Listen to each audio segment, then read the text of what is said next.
Sophie Hardy and the Changeling Hybrid by M.R. Dale. Narrated by Leona Hall. Chapter 22. We Have to Go.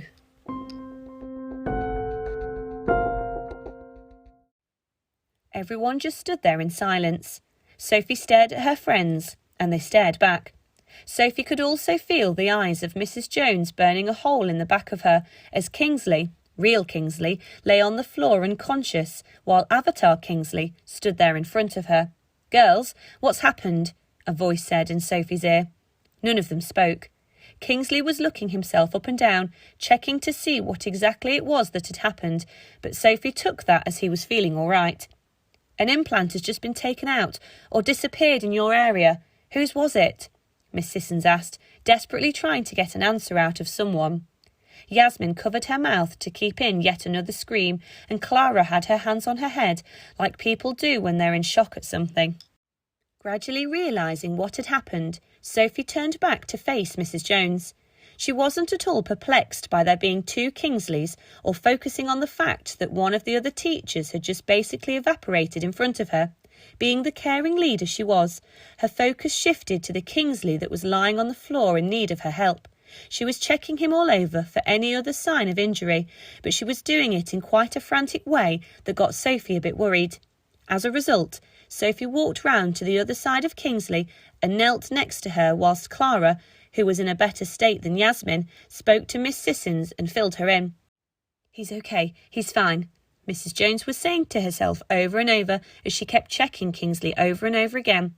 "He's breathing and he's not blue." Sophie took on the responsibility of playing adult, put her hand on her shoulder and softly spoke her name. "Mrs. Jones?"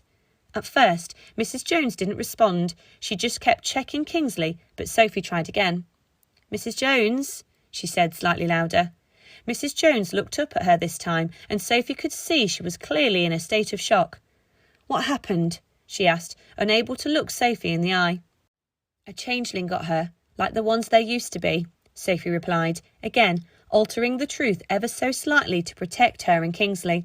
But she couldn't tell if any of this was making any sense to her, as Mrs. Jones was still being quite frantic. Why are there two of him?"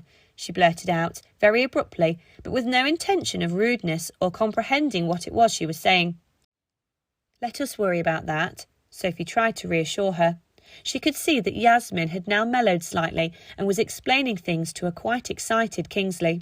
"Changeling?" Mrs. Jones was all over the place. The shock was throwing her ability to converse properly. Her mind was all in a muddled order. "Yes, a changeling, like you used to get," Sophie said, seeing no point in lying. Mrs. Jones nodded.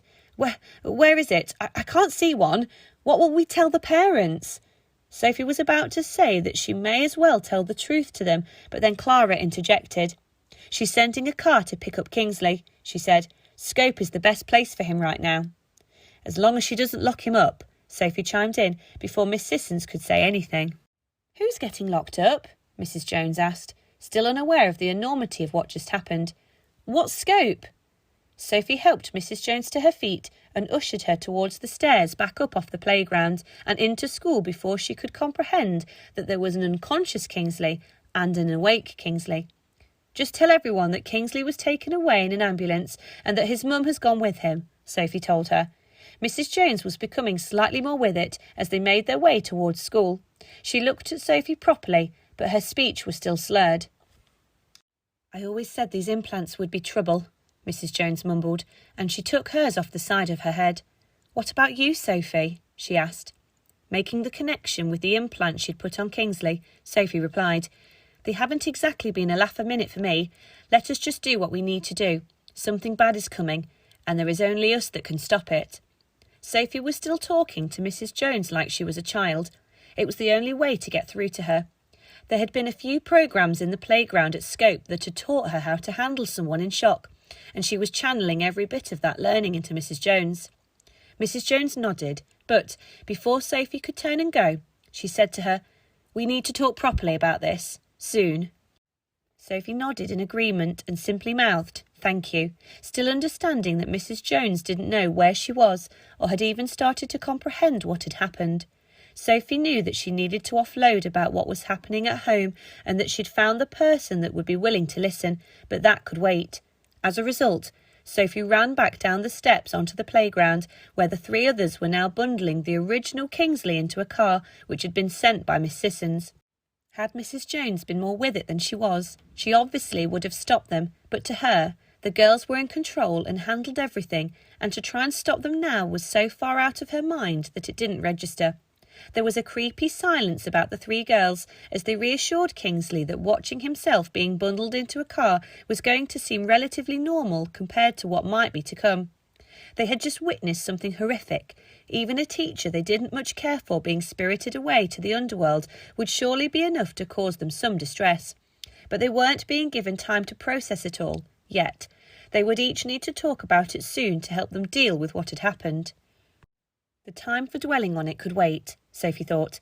They all simply had to move on to the next issue, which was finding Desmeralda before she could inflict untold damage on the children of Earth. Having finished loading real Kingsley into the car and watching it drive off, Sophie turned to the three others and urgently said, "Right, we have to go." "Where exactly?" Kingsley replied. "You'll see," Sophie answered, forcing a smile, knowing that Kingsley would be impressed. "Now?" Yasmin asked. "Shouldn't we talk about this first?" "Later," Sophie and Clara both said. They were holding it together better than Yasmin was. Sophie typed out a link and sent it to Kingsley. The four disappeared whilst Mrs. Jones stood in the main doorway to school and watched as four more people vanished from her playground. She stumbled up through the door to school and closed it behind her. What was it she had planned for her class to be doing this afternoon? Perhaps she needed to do another assembly to explain and reassure the children about the phenomenon that had taken place on the school grounds for the second time in a few days.